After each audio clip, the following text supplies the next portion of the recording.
समभुज चौकोनाचे म्हणजेच रोम्बसचे कर्ण म्हणजे डायगोनल्स दिलेले आहेत आणि त्याच्यावरून त्या समभुज चौकोनाची बाजू काढायची आहे. हाच प्रश्न दिलेला आहे. पहा, समभुज चौकोनाच्या कर्णांची लांबी 40 सेंटीमीटर आणि 60 सेंटीमीटर दिलेली आहे. तर समभुज चौकोनाच्या बाजूची लांबी किती आहे? तुमच्यासाठी मी इथे रोम्बस म्हणजे समभुज चौकोन काढून दाखवलेला आहे. त्याला आपण नाव देऊया ए, बी, सी आणि डी. आता त्याचे दोन कर्ण, एक कर्ण आहे बी डी आणि एक कर्ण आहे ए सी. एवढं लक्षात ठेवा, हे दोन्ही कर्ण एकमेकांना लंब असतात आणि ते एकमेकांना दुभागतात. याचा अर्थ इथे समजा मी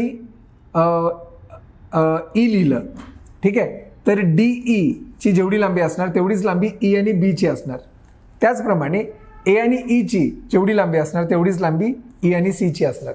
आता त्यांनी म्हटलेलं काय आहे, एक 60 सेंटीमीटरचा कर्ण, एक 40 सेंटीमीटरचा. जर हा 60चा असेल तर मला सांगा हे 30 होणार की नाही, आणि जर हा 40चा असेल तर हे 20 होणार की नाही. तुम्ही जर या त्रिकोणावर कॉन्सन्ट्रेट केलं तर बघा पायथागोरसचं प्रमेय लागू होतं. 30चा वर्ग अधिक 20चा वर्ग बरोबर या बाजूचा वर्ग, याला मी ए म्हणेन.